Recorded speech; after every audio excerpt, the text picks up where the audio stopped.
Ayan, magluto tayo guys ng stir fry. Ayan, so gagamit tayo ng bell pepper. Ayan, gumamit ako ng red, ng yellow at ng green. Tagkakalahati lang po yan. At ito naman yung fresh mushroom. Ayan, syempre yung young corn, baby corn. At onion. Ayan, 2 onion po yan. Malalaki yung aking pagkahiwa. Ganyan lang po. Ayan, para ano siya, crunchy kapag ginisa. Hindi masyadong malambot. At syempre, yung ating garlic, guys. Ayan, bilog-bilog lang po ang ginawa ko. Hindi ko na siya pinitpit. Or hindi ko na siya dinurog. At syempre, yung ating sweet peas or chicharo sa amin sa Pilipinas. Ayan. At syempre, gagamit ako ng chili powder, guys. Ayan. Ng black pepper powder. Syempre, yung ating salt. Ayan, gagamit tayo ng salt. At syempre, yung ating fish sauce or patis. Ayan, pampalasa, guys. At ang ating oyster sauce. Ayan, syempre, yung ating cooking oil.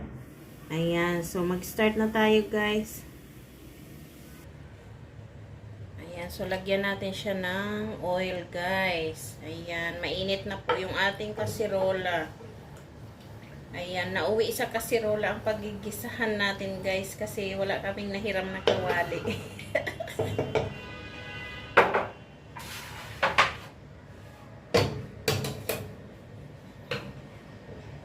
Ayan, so mainit na yan, guys. Ilagay na natin yung bawang.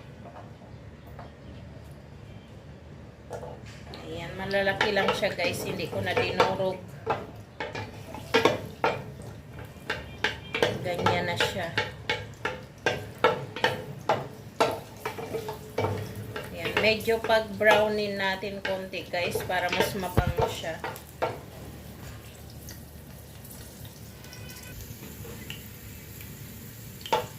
Ayan, guys, medyo nag-umpisa na siya mag-brown. Ayan, mabango na siya. Pwede na nating ilagay yung sibuyas. Ayan, ilagay natin yung ating onion.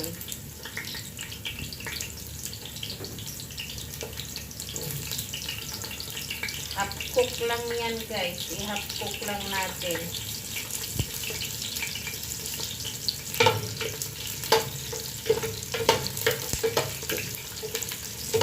Ayan, konting halo-halo lang. Huwag niyong i-overcook. Ayan, mas masarap ang stir fry kapag medyo malutong po ang vegetable. Ayan, so ilagay na natin yung ating mga bell pepper.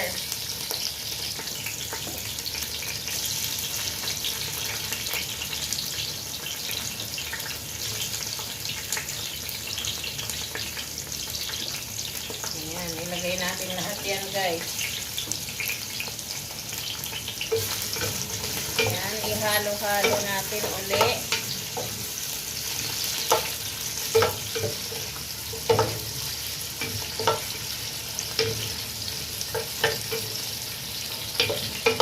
Ayan, syempre, sunod natin yung ating baby corn. Ayan, hindi ko na siya pinaghihiwa, guys, para kitang-kita mamaya.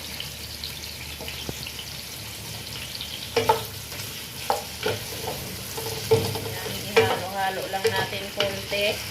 Ayan, wag natin i-overcook, guys, kasi ipapailalim natin ito mamaya sa isda.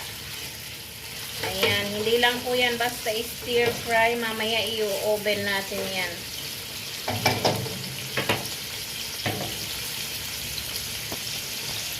Ayan, isunod natin yung ating fresh mushroom.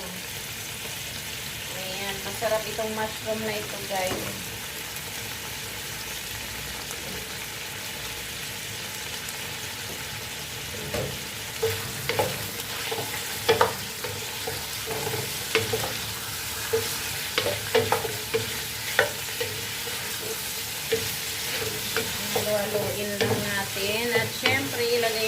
yung ating sweet peas or chicharo. Ayan. Ihalo na natin yan. At syempre, lagyan natin ng chicken cubes. Ayan. Para medyo may lasa siya, guys.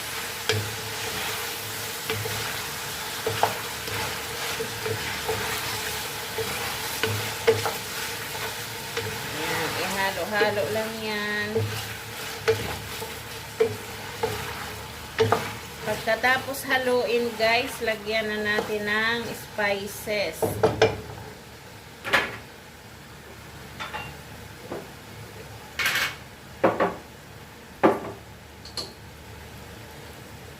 Ayan, huwag kalimutan yung ating black pepper. Ayan, half teaspoon lang, guys.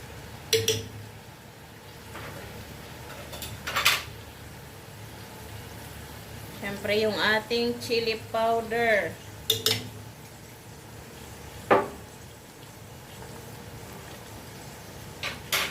Ayan, pwede nyo lagyan ng konting asin, guys, kasi mamaya magsasabaw po yan. Ayan.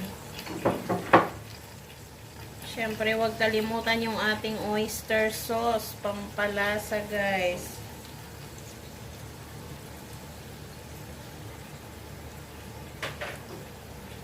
At konting patis. Ayan, yung ating fish sauce. Tapos, halo-haloin lang. Ayan, ihalo-halo na natin siya.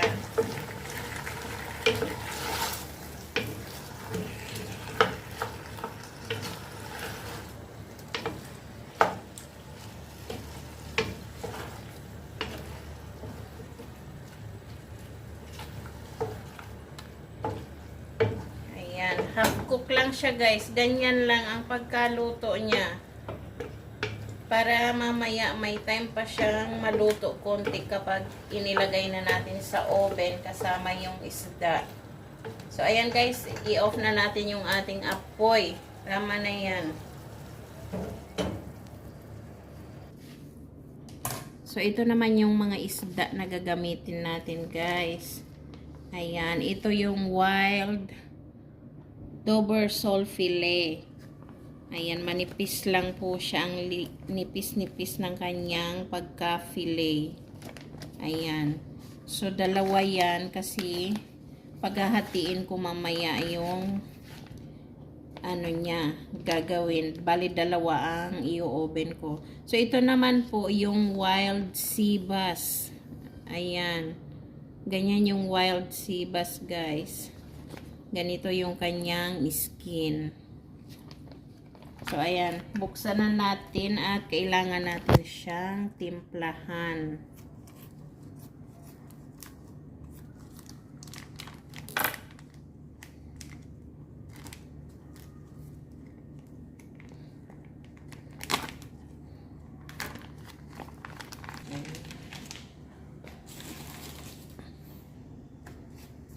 Ayan. So, kailangan muna natin siyang i-dry, guys, kasi basa po siya. Kailangan tanggalin natin yung mga tubig niya. Ayan, bago natin siya timplahan.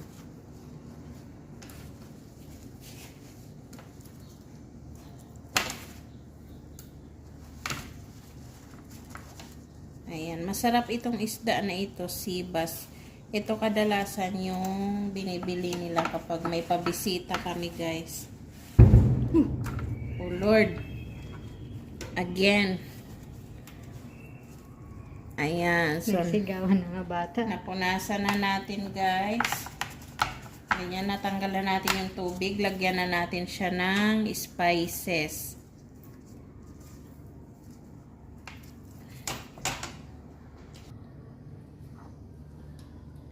Lagyan muna natin siya ng olive oil, guys.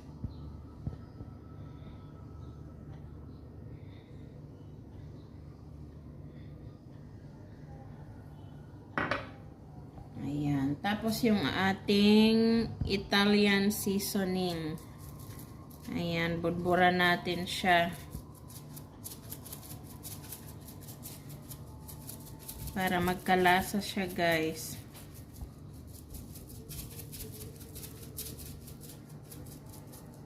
Ayan, wag niyong tipirin. Pag marami, mas malasa. So, ayan na, nabudbura na natin siya, guys. Lagyan naman natin itong fish seasoning. Ayan, seasoning siya ng isda, guys. So, ang ingredients niya sa loob ay meron siyang brown sugar, salt, garlic, onion, parsley, allspice, cumin, curcuma, and orange peel. Ayan. So, lagyan na natin siya, guys.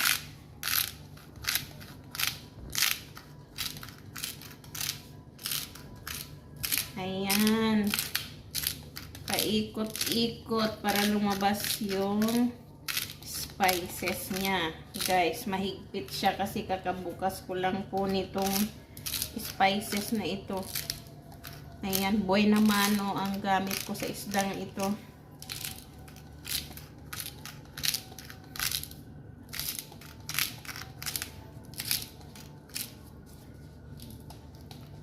Ayan, so nalagyan na natin siya, guys. Ayan, okay na yan. Ayan, so dagdagan po natin ng sea salt. Ayan, kasi feeling ko matabang yun. Ayan. Lagyan natin siya.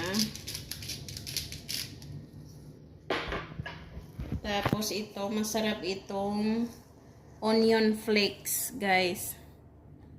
Ayan, lagyan natin siya sa ibabaw.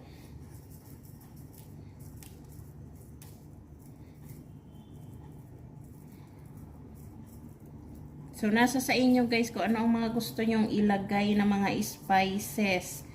Kung ano yung sa tingin nyo masarap at mas malasa, yun ang gawin nyo, guys. Ayan. So, okay na po yan. Ready na.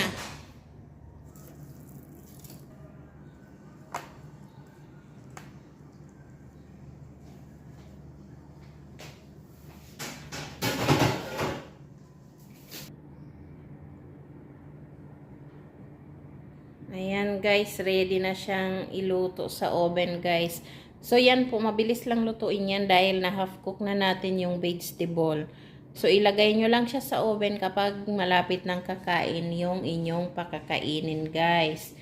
So, itong isa, itong mas malaki, pwede ko na siyang i-send. Ayan, pwede nang i-deliver doon sa bahay na pupuntahan nito dahil sila na po ang magluto sa oven. Ayan. Dahil maaga pa para pakainin yung kanilang mga alaga. So, ganyan ko nang isi-send, guys.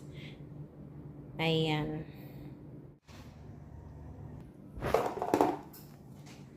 Ayan, ito na siya, guys. Na-i-oven ko na, guys. Naku, pasensya na. Nagmadali kami kasi kakain na yung aming alaga, guys. Ayan, so nabawasan na namin yung isda, guys. Hinati-hati na namin at kinakain niya na ngayon. Ayan, so ganyan ang magiging itsura niya, guys. Saglit lang po yan. Kapag pumuti yung isda, kapag inoven nyo, ayan, tanggalin nyo agad kasi luto na po yan. So, ayan na siya. Enjoy eating, guys. Maraming salamat sa panonood. Ayan, tinitikman na siya ng kasama ko, guys. Ayan, may anghang-anghang po siya. Ala, naubos siya. Medyo maanghang talaga.